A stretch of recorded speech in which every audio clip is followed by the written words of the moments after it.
Here's the play at the plate. He's out. And here comes Buck Showalter. Looks like he wants a review. Yeah, we have a manager's challenge. Listen, all of our feeds just went down. I can't help you. I gotta send you to our emergency backup. Replay. Yeah, we have a manager's challenge. What game? Boston, Baltimore. Oh, hold on. I'm checking the dividend. Oh, nothing yet. Checking the Vitches. Oh, the Vitches is indecisive. Was it at the bottom of the fifth? What inning? Oh, he's a sales commercial. There's a cat with toast on his head. How are things out there? Oh, you need a replay. Hold on. It's printing something out. He was out. He was safe. He was safely out. Got it. Hey, go Cubbies. Box score starts now. I don't know a lot about sports, but I can drink a lot of beer. My motto is simple: C's get degrees. Need a long, inappropriate hug? I'm your man. I think I'm smarter than you, because I probably am. Howard Collins, the box score.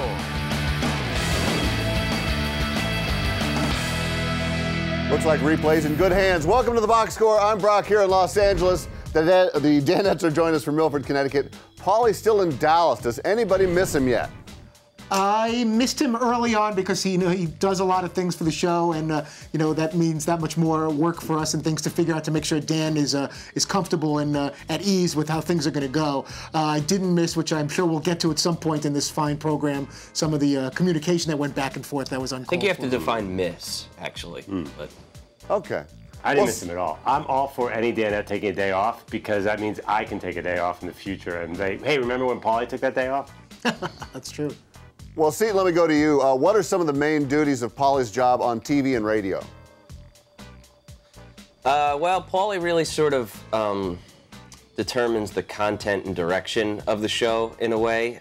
Him and Dan sort of steer the ship there and figure out where we're going from segment to segment. And then Paulie also, he usually has a ton of material for the look-ins, which is, the commercial breaks that you get to see what's going on behind the scenes. Well, as anticipated, Fritzy, is it true that you volunteered to take over the main part of producing today with Paulie out? I don't know how much I volunteered. We all have a lot of things to do, and we get into our routine when we get into the building. And in past times where Paulie was out, I just decided just to get the ball rolling to get the the rundown going and get some things together. Obviously, I'm with the guys.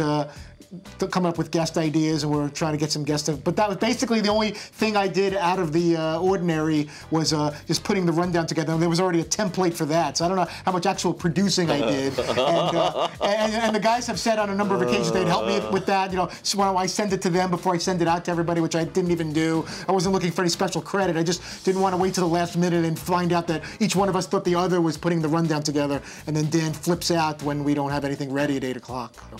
All right. That's basically what happened there. Well, we only have a half hour here to go. Well, showtime finally came around, and DP caught Fritzy sleeping at the wheel when we came for a live look-in. Fritzy, you dealing with this stuff today? Yeah, whenever we want to do it. I thought we would do it. I thought we would do it next hour. Well, you didn't tell me that. Oh boy! I didn't mention that. Are you trying to cover up? No, I was still thinking about what would be the best time to do it. Why don't you tell me that then? Because I didn't have a specific time. But you have to come up with this. You said you were going to produce. You're going to take over Paulie's job. Yeah. Were you BSing me? And I wasn't BSing you because I didn't figure out. I didn't have a specific time in mind just yet. Well, this could be a one and done for you being the producer of this show. There you go. I don't like the whole liar BS thing. Finally, we got it down. We negotiated down to fib, which is a little more accurate. But in all honesty, I wasn't sure. I know there was a clip we wanted to use of FDNY against NYPD in their charity hockey match that they were fighting on Nassau Coliseum this past Sunday yesterday. And I thought that was a good piece of video, and Dan liked it. But I should have been a little more adamant about, hey, this is when we're going to do it. That's what you want from a producer, to take charge. I was, as I am on many occasions, too wishy-washy. And I said, I don't know, we can do it whenever you want. When you guys want to do it. I should have just said, in the 10:35 break, we're going to roll out the hockey. And that was my mistake, and he thought I was just coming up with things on the fly and not prepared, which I kind of was, I guess. Well, Seton, Paulie poured a little salt on the wound by emailing you some advice for Fritzy, correct? Yeah, Paulie was very active on the email today. He sent me the first email that said, quote, if Fritzy wants to compensate for my absence, Try not rambling with no direction or entertainment value in the box. Wow. And that was not very nice. No, it was not. To say. Well, He Fritzy, busted my chops when he's here, and I thought I'd get a day off today. well, Fritzy, you fired back at Paulie via Twitter. Let's see what you have here. Rambling and mailing it in. Somehow still made it to work instead of hanging out with my buddies at the NCAA title game. Wow, Fritzy, that is a shot. Yeah, we were all thinking it, and I was forced into a corner where I had to tweet something. It's not my nature to get into a whole fight or Twitter war. I rarely tweet in the first place. But if he's going to call me out like that and start chiming in while he's hanging out, getting ready to watch the national title game and eating barbecue in Texas. Stop talking tough. I had to force him. I literally almost had to take his hand and put it on the keyboard to hunt and peck that Twitter response. He didn't want to. He's like, well, I don't want to cause any trouble, so don't play tough now, dude. Like, do it. What are you doing? I got notes from producers in LA. Everyone's saying you can't just sit there and take that. You got to write something. And then I threw in my little hashtag priorities. That was my big smack of the day. See, this is what Todd doesn't realize, and it's unfortunate that as an outsider, I can sit here and watch all of this just unfold in front of me. McLovin sort of backs him into the corner of writing this tweet, on which Paul is just going to unleash all holy hell on Fritzy for probably the rest of our lives because of that one thing where Paul, 9 months from now, Paul will be like, oh, really, hashtag priorities, okay. After Fritzy is just absolutely shredded. And it's just going to be merciless. And he just doesn't, it's like time after time, Todd never learns the lesson. I walked into it. I really didn't want to do that. I'm like sending notes back and whispering to McLovin, that's not my nature. I'm going to take the high road and let him write what he wants to write. Then he'll just come across being mean-spirited. But then one extra push, I'm like, all right, I got to have some kind of dignity and I guess write something. By the way, the other email was, Todd, I'm sorry. Sorry that you mailed it in today. Signed Paul. Again, not very nice. And then there was another tweet also that he sent. I don't know if he sent it to everybody. I'm assuming everybody got it. We have it. I didn't realize that you knew how to use Twitter. And something about how you could follow people other than adult entertainers. Whatever it was just yet another. There it is. I actually thought that was a little weak. I thought Paulie's better than that. He usually comes up with better digs than I'm shocked you remembered how to use Twitter. I thought he was grasping there. I think that's. He's a little more if we're clever going than that. scoreboard, we're going 1-0 Fritzy on that. Yeah, he kind of grounded out the shortstop. Do the Cinemax actors have Twitter feeds? I don't remember any A couple of them do. What I'm staring at isn't their Twitter. It's more the Instagram that you're into. For that. Oh, yeah. I'm looking for something that's got some kind of visual value. McLovin, whose side do you have in all this? I don't have a side. I'm just for good content. Come on. I found myself. That's such a Paul line. Yeah. I generally, like, with Paul being gone, I think I jumped in that role and I'm like, flaming the fires. I'm like, let's get, then Fritzy was doing such a horrible job of ripping Paulie. I went in the box and ripped Paulie. I like this. I was just in a feisty mood today. Well, it was evident that Dan wasn't happy, so we asked him if Fritzy was in over his head today.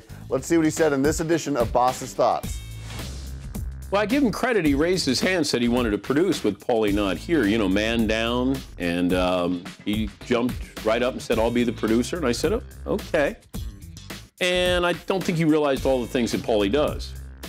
And so I caught him a couple times saying, what about this? And then I found him that he was fibbing to me. I don't want to say lying because he gets too sensitive. He was fibbing to me. That's all. Seaton probably should have produced. He's produced before.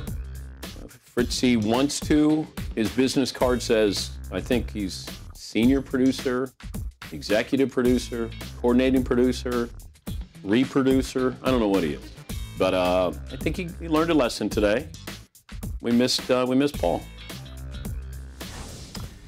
The number one thing that Paul provides for this show, and his number one sort of benefit, or I don't know what the best thing he does, is provide Dan a sense of comfort that none of us can duplicate. So whenever you're walking into the show and Paul's not here, you're already a step back because Dan's like, all right, well, Paul's not here, so what are we doing? The idea that Dan asks who's producing the show is kind of ridiculous because the four of us produce it every single day, whether or not Paul is like the one guy that's always in his ear. We're all producing the show every day. So it was kind of a silly question to ask. And really, if you're reading the cards, you're like, okay, well, somebody's in trouble today, and hopefully it's not me. And unfortunately, Todd was like, oh, I am. I'm the guy who's going to produce the show. Okay, well, you're the one who's going to get beat up all day. Very well said. I echo that.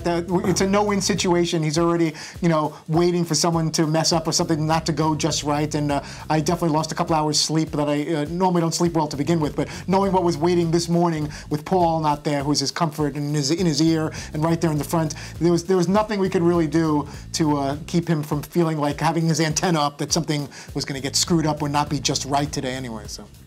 Well, thank you, Paulie, for producing from a hotel bar somewhere in Dallas. Coming up, McLovin and Fritzy take a crack at the video screen, and it's time to battle for the mock headline championship belt. Stick around.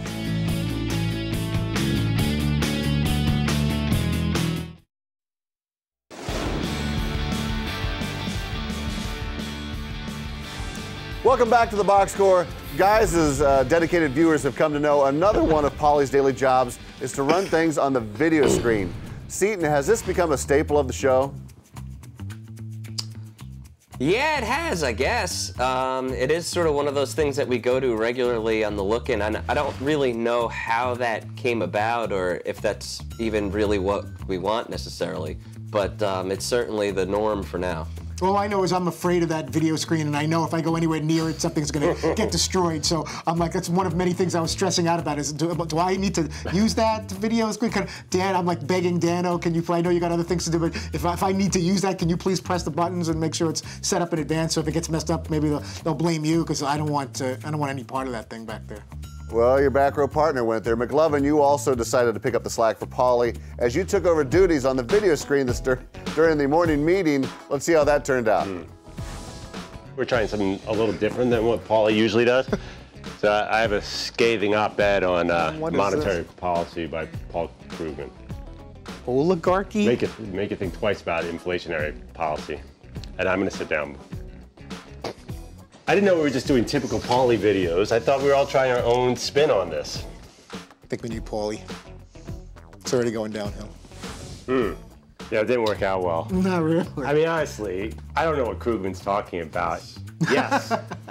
I mean, am I afraid of inflation? A little bit, but I totally support what the Fed did. Obviously not a Paul Krugman guy. No, I'm totally not a Paul Krugman I appreciate that you try to do something unique there, but it just didn't quite fit, fit the demographic. But I have an idea for the back screen. Why don't we hook it up to Fritzy's computer and not tell Fritzy when it's going to be on the back screen? I hope we don't just do randomly hit like a red button.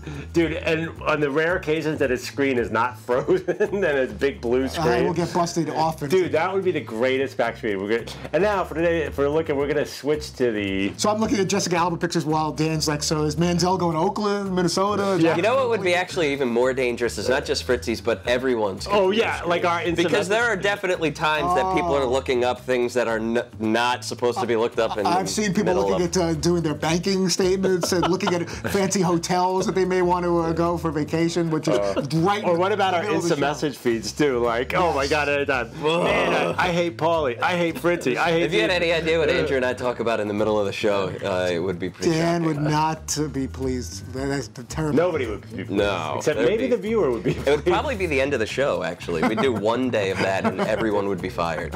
No one's getting fired. McLovin, you mentioned in the box that producing the show wasn't that hard. You care to elaborate? Well, producing the Dan Patrick Show, this was more a credit to my hero, Dan Patrick.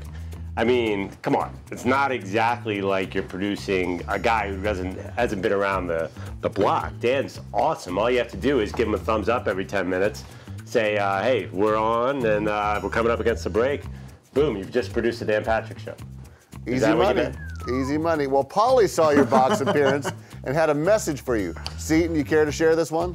Paulie emailed me and said, quote, I was going to jab McLovin, but I didn't realize he was there until just now. Oh. Which is Paulie code for McLovin's not doing anything today. That's like his shot. That's wrong. That's wrong. Yeah, but is that a little derivative of what he said about Fritzy? I think Paulie's off his game a little bit today. I'm a little disappointed. If he was here, he would have gotten me a lot harder. He's eating his barbecue, like hanging out. Knee-deep in breakfast tacos. His heart was not into that one. I mean, I think he... That was a pretty good one. I mean, that was transitioned over to the hotel bar. That was on the run on his phone, going to get a beverage. We've heard that line before. It wasn't really new. You can't eat ribs and really think creatively about a good Twitter or email diss at the same time. Another barbecue That is some diss. hardcore Fritzy. That's as far as it gets for me. Get him with the barbecue. You were heartless.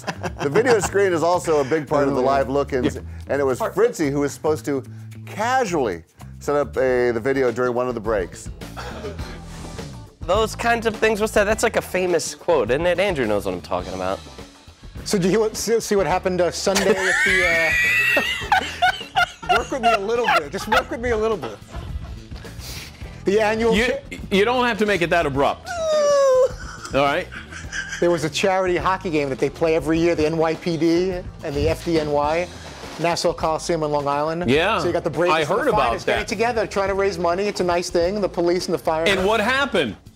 That moment had been building for about an hour and a half, which is really what sort of got the ball in motion here of ripping Fritzy all day, was that video. And so then to hear him just cram it into that segment.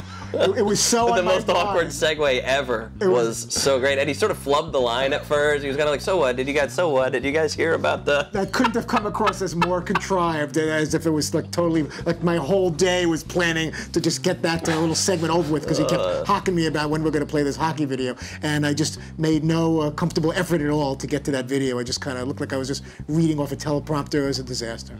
Well, Fritzy, Dan noticed your Linda Cohn voice when you got upset. What's behind that accent? I have no idea. I just all of a sudden I start talking like this. She gets very upset with that, so we shouldn't even be talking about that if she's watching right now. Linda, I'm apologizing in advance. But as I'm walking into the box there, I'm talking to Dan, and my voice started going like this. And I honestly don't know why. It just went up a couple of octaves, and I went into that. It's some kind of nervous twitch, I guess, because I think that's what it is. And always staring at me. Dan thinks I'm a liar and a bad producer, and my title doesn't reflect what I really do. Oh no, this is what happens. So I got upset. He intimidated me, and I started talking in a Linda voice. Okay, well, let's try to relax here. McLovin, Dan made Fritzy put a plastic bone in his mouth as punishment for his bad day. Is that something that you would always wish that he had asked you to do instead? I'm more of a red ball with a black strap. What? No. Wow. I don't know. I didn't understand why you did that. That didn't look good either. No, but you know, I'm like a trained monkey, whatever. He came over, he handed me the bone, and he obviously wanted me to put it in my mouth, and you know, he was already upset with me. So I'm like, well, am I going to not do it? So I'm like, all right, I guess I'm putting a dog. You were already behind the 8 ball from screwing up earlier, so you had to put the dog bone in your mouth. To get anywhere near back in his good grace, I'm like, he really wants me to put this dog bone in my mouth. But there's just something weird that happens when, like, in normal life, all of a sudden there's cameras in front of you. And it's like, not that there's this pressure to do something, but all of a sudden you realize that you are just standing in your underwear on a street corner, and you're like, what? This is normal, isn't it? And you don't realize, like, I'm completely, what a fool. I did say to him, do you really want me to do this? And he didn't really respond, so I'm like, yeah, I guess I'm putting a dog bone in my mouth right now. Great. Do we have a picture of a gimp? I mean, can we throw that up there? Is that what I'm hearing? Zed's dead. Bring out the gimp. Coming up, it's Mock O'Clock in the Man Cave, and we'll get a father's perspective on prom night. Don't go anywhere.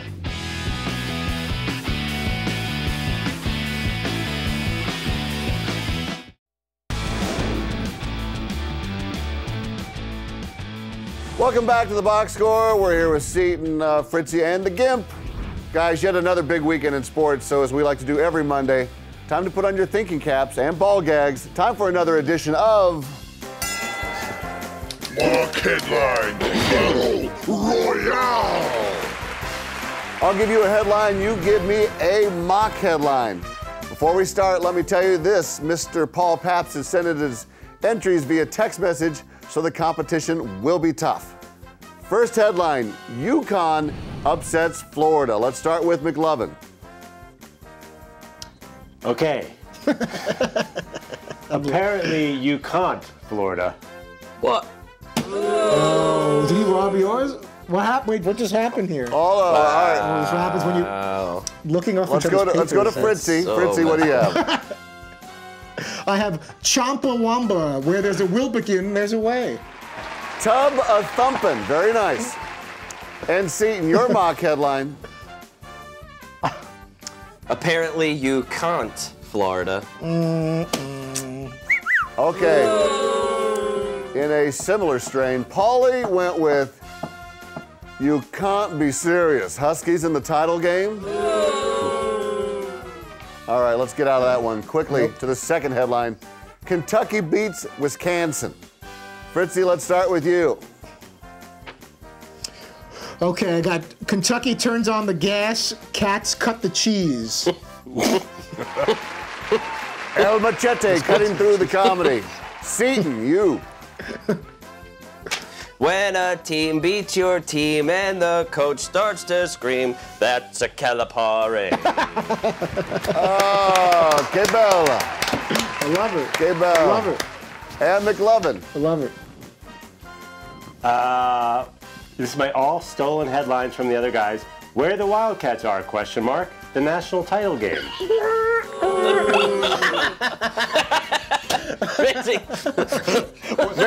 maybe there's a theme where the ball gag ties into a children's story. There may be a string going there. Paulie sent in this beauty. Oh boy. Bluegrass kicking. Bluegrass kicking. That's right. He's got to get booed no matter what. Our final headline. Former Auburn head coach Gene Chizik not happy with his daughter's prom picture. Seton, let's start with you. Wait, so I think Seton has to go last because All right, he has the one that let's is go to by far McLovin the then. greatest. So Let's go to if I McLovin. can make that suggestion. No pressure now. Okay, the old Blue Balls coach. Yes. Yes. Ball gags, balls. Fritzy, what do you got? I had come on, coach, say Chizik. Okay.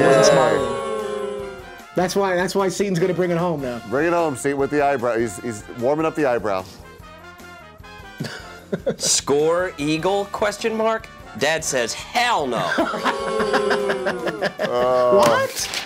I like that Eagle. one. I Score like that Eagle? one. War Eagle? He's hooking up with his daughter. He may score tonight at the prom. Score Well, I Eagle. guess maybe that's mildly inappropriate content. I'm sorry, you were just off like a prom dress. And finally, Paulie's entry. A burning stare. Chizik wants to go War Eagle on boyfriend. That crickets? What? Cheers for that? What? Booze for Score Eagle. It and feels cheers like for these that. judges are just randomly firing off things. That's The just mock bad headline sound championship belt goes to Fritzy. Whoa. Give that man his belt. Well deserved. Thank you, Dano. Attaboy. No speech, no speech. No speech needed. Okay, coming up, we'll see if the Danettes are ready to put their golf skills to the test during Masters Week. Last call here on the box score.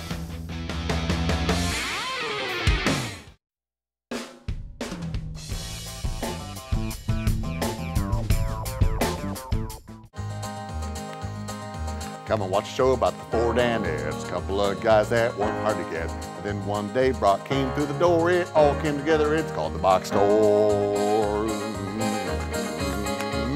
Yahoo! All right, welcome back to the box score. Last call here at the box score bar. We have a very special guest joining us in the final segment. Jake in Wisconsin dropping by the man cave. Yeah. Jake, first of all, how are you? And why would you waste your day like this?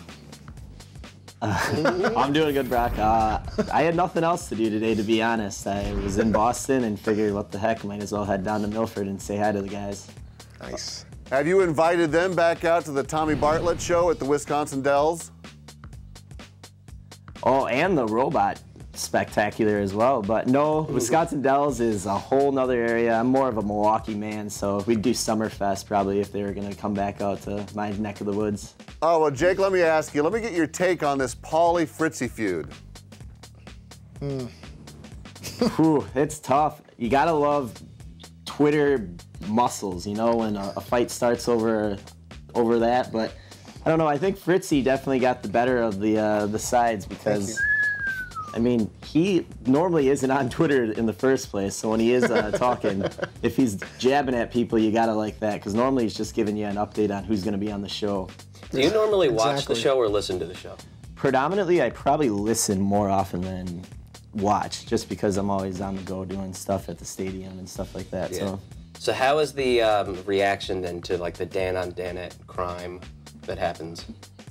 Personally, oh, I love it. Yeah. It's great. Yeah, I mean, it makes it really good. I mean, I love it when, I mean, you probably get picked on the most, McLovin, but you take it the best too as well, and then you got Softy right here. Yeah. Anytime he gets yelled at, he kind of goes in his corner, and it's fun. It's entertaining to watch, especially when you haven't done dodgeballs in a while. It's more flinch ball.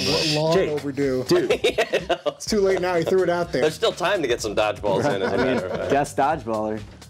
Dodgeball, all right, ball gags, balls, it continues with us. All right, as we saw in the mock headline challenge, Gene Chizik not happy with his daughter off to prom. McLovin and Fritzy, you guys both have daughters. What's going to be going through your minds when they go to their first prom?